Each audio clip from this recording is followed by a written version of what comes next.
This is a presentation of Northeast Streaming Sports.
Good morning, everybody, and welcome to another episode of the Philly Sports Guys Show. Today is Wednesday, the last day of August 31st, and we're going to jump right into it because we've got a lot to cover in this half hour's time. And we're going to start with the Fightins, who wasn't really fighting yesterday. I tell you, I'm just going to chalk these games up here to the fact that they have had a really tough schedule here over the last couple of weeks, and that they're a little bit tired, and it's kind of showing in the bats. Let's forget the fact that they haven't done really well in Arizona since 2017, only winning 3 games out there since that time, and have lost 6 in a row while they've been out there. Like I said, they got swept last year in Arizona, and that started the demise at the beginning of. They've lost 2 out of the 2 in a row here this time around, losing yesterday 12-3. Only 4 hits out there. It's been a real tough start to this road trip. It's only a 6-game road trip, and like I said, Arizona has not been a friendly spot for the Phillies for the last 5 years. Only winning 3 games every time they go out there in the last 5 years. So they better start to try to pick it up. Obviously, Aaron Nola gives up 10 hits in 4 innings time. That's only the 3rd time in his career, to give up 10 hits in a game. He struck out 5. He gets hit with all 8 earned runs. Truth of the matter is that my thought is that he should only got credit for 5 earned runs. There was a strikeout with a passed ball. It wasn't able to get corralled down, and it wound up allowing the guy get to first base. So it was a strikeout with the guy get on first. Guy moved to third. The very next pitch gets sent yard. There was 2 outs already in the inning, so the inning would have been over and it would have been ended 5-0. Instead, they get a 3-run home run in that inning and wind up giving him 8 earned runs given up. The last guy to get smacked with some runs was Nick Maton, who wound up giving up 4 hits and 3 runs, all of them earned in the 8th inning there. So his ERA is a very lofty 27. I don't expect that we're going to see him pitching very much anymore this year. At least hopefully not. We don't need him to be doing that. So I appreciate it, Mike. Thank you very much for jumping in here. I'm going to be talking about the Eagles here momentarily, and I will give a quick shout out to the Philly of the South down there with Mike Klein, and he's getting ready and gearing up for the start of the NFL season, and I'll be talking about them just after the break. But let's continue to talk about this. Obviously, Zach Gallen pitches 7 innings. gives up only 2 hits, 7 strikeouts. He's been pitching really well for Arizona, and Arizona moves to within 6 games of 500. I don't think that they're going to be able to make a run for the playoffs, but they are playing better as of late, winning, I think it's 5 in a row, and that is correct. They've won 5 in a row. Specifically 2 against the Phillies. So the Phillies are going to try to turn it around today. Barry Falter, who's pitched very well as of late, definitely last game pitched a great game. He is 2-3 with a 4.41 ERA. 46 strikeouts and 51 innings pitched. He's going up against Tommy Henry, who is 3-2 with a 3.25 ERA and 27 innings pitched. He's got 19 strikeouts and 11 walks, so he does put some people on base. Philly's got to get these bats working a little bit. I know that Nick Castellanos is in day-to-day, but these bats got to start picking up a little bit here as we move into September. Cannot go in there. I'd rather not see them go in there with a losing streak.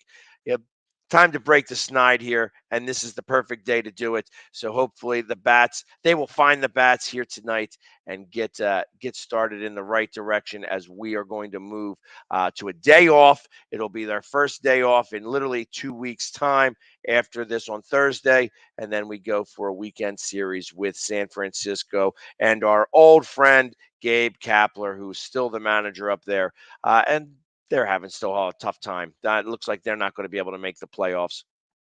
But, like I said, let's one thing at a time. Got to be able to compete against these Diamondbacks. The Diamondbacks themselves are not a great team. They're just a little better. They're like a AAA plus team. They've got a couple of major league guys. The pitcher last night was a good major leaguer. Obviously, he's been pitching really well, and he actually is. What is he? I think he's like 9-2.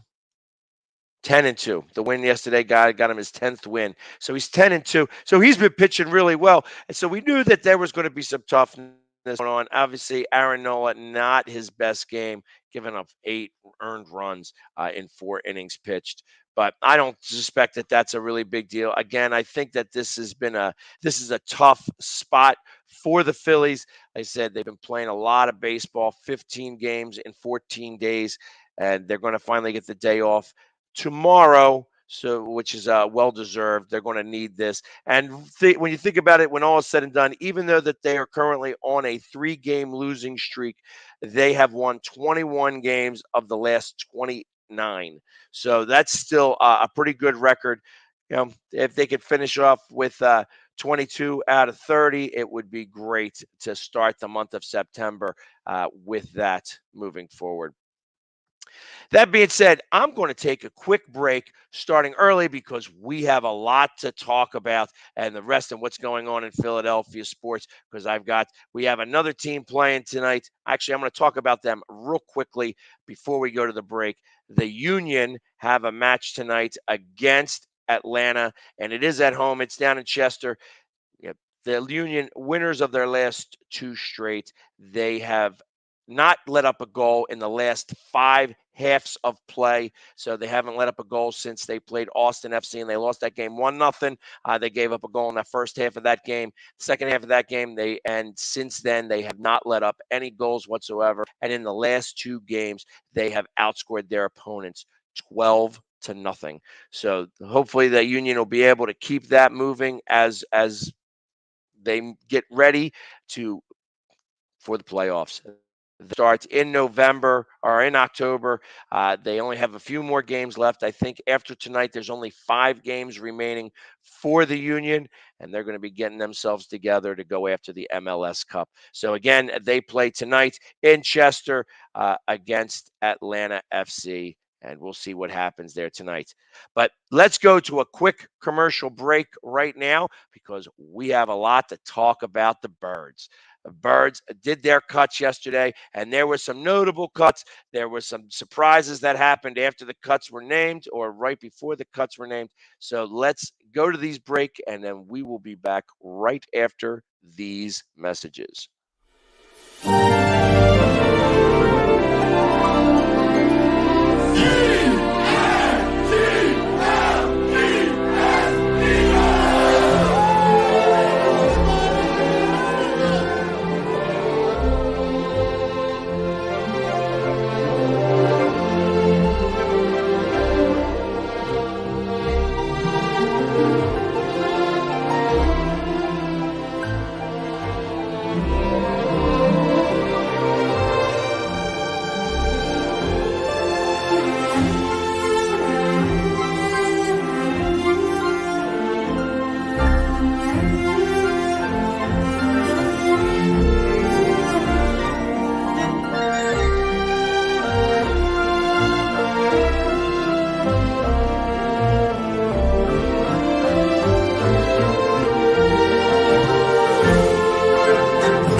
welcome to the Everyday GSD podcast. Today's special guest.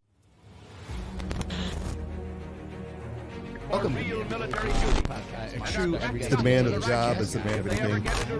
Success is based on participation. So I participate Daily, yeah. For those who don't know, it's Cold War era.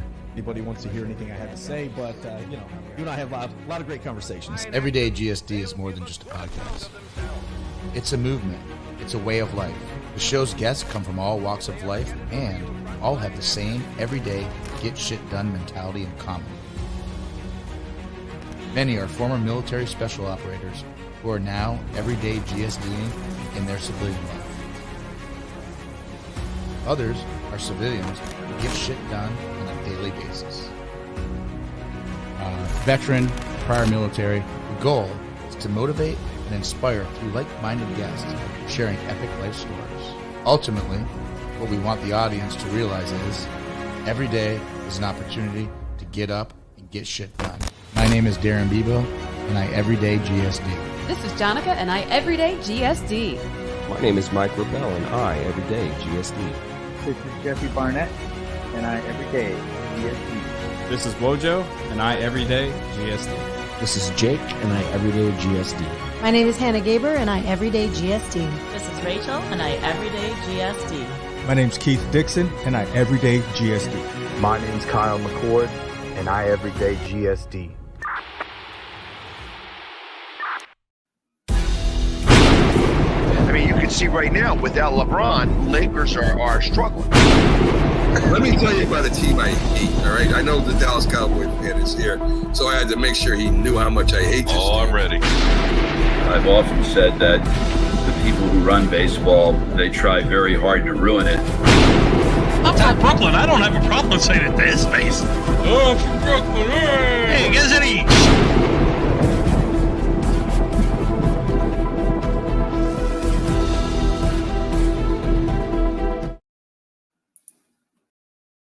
And we are back. And of course, you saw a new Philly Sports Trips commercial. Those are all of the trips that we're going on. And do not forget that we are also having the Philly Sports Trips, Philly Sports Guy tailgate here at the Navy Yard. You can go to the gatehouse at the Navy Yard. You can go to phillysportstrips.com to buy.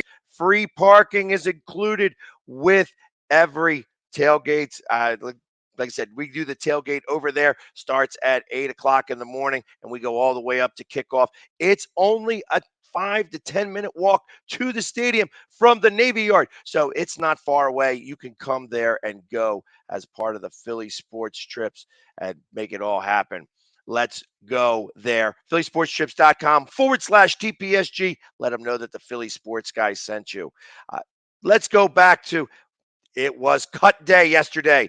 The Eagles cut down their roster to the 53 man that they are going to be going to battle with starting on the September 11th up in Detroit. And there were some cuts that were fairly notable. Other cuts are going to still kind of happen, but they need to go through some type of protocol in the process of this.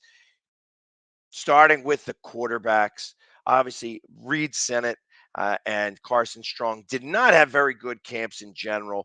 One of them will probably remain on the practice squad until they get another person. There was another guy who got cut, Josh Rosen, who may wind up going to maybe go to a different team. He may be somebody that the Eagles take a look at to get a third quarterback in the fold here. But both Sennett and Strong did not have good camps at all, and both of them were unfortunately cut. As far as the wide receivers go, the notable cuts, one was John Hightower. He's likely to go onto the practice squad. Like I said, he's in camp, but we have we have a big logjam at wide receiver, just in general, only keeping 5 wide receivers, and all 5, we'll go over that in just a second, but he was one of the ones that did not make the cut. The other surprise to me who didn't make the cut was Devin Allen. He actually had a very good camp, showed how much his speed really matters.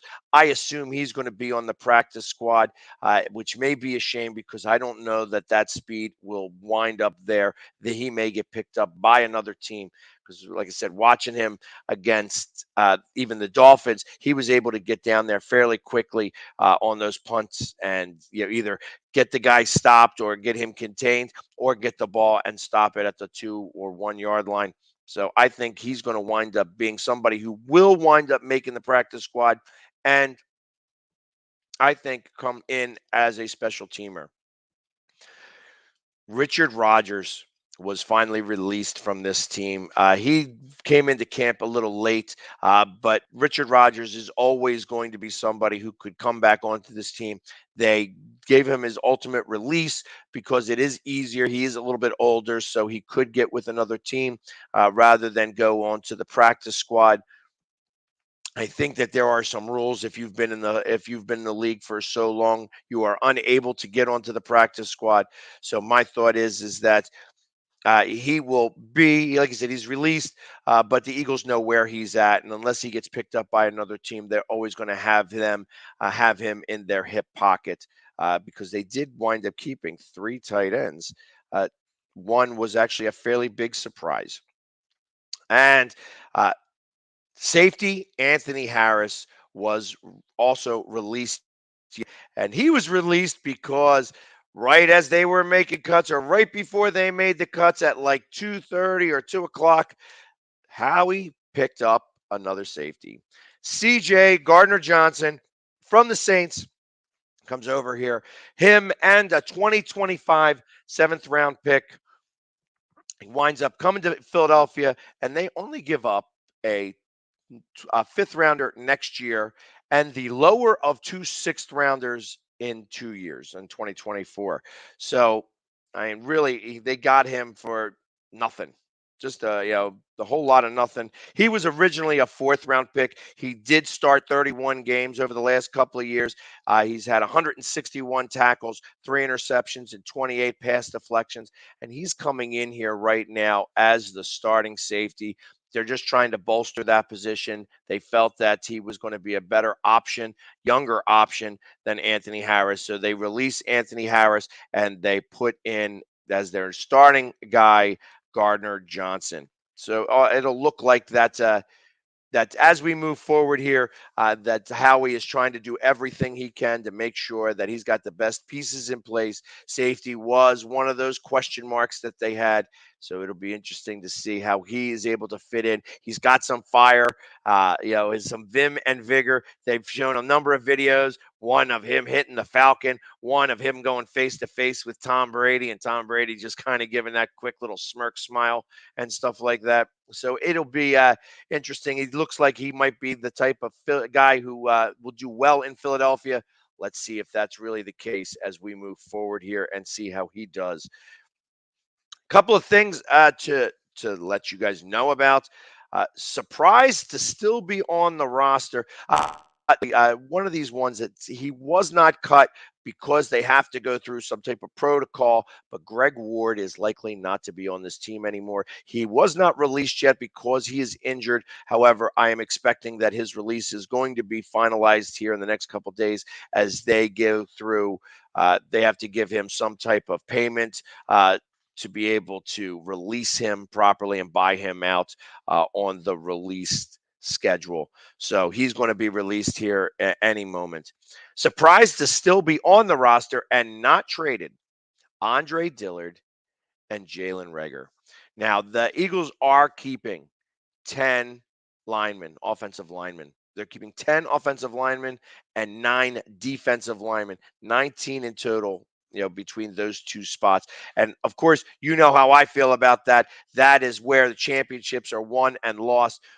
I know that there was a lot of interest on both of those guys, Jalen Reagor and Andre Dillard. I guess everybody was just saying, oh, well, since you guys are going to cut him, we're not going to get that much. Well, Howie's like, nope, we ain't cutting either one of them. So you're not going to just pick them up out of the trash heap. We're going to go ahead and keep them on our roster. So if you want to trade, you can still come to us. That's what's going to happen. So they are surprised to be here. And I think Jalen Reagor, I know that Jalen Reagor is not a fan favorite in Philadelphia. He's not had a good couple of years, but I think as the 5th wide receiver, he's going to do very well. I expect him to see a bounce back year from him, and we will get a couple of meaningful catches from him this year. That's going to be a surprise because obviously they're not going to be able to cover everybody. When you have Devonta Smith and A.J. Brown and Dallas Goedert and Quez Watkins all on this squad, you're going to be able to get the ball out into the mix. Thought is that Jalen Reagor is going to get a few catches that are going to mean something this year. So I'm actually not surprised that they didn't trade him because, like I said, they weren't going to just give him up for nothing. And ultimately, I think he's going to be an asset to this team moving forward. A couple of things that did happen. All 5 2022 draft picks made the roster.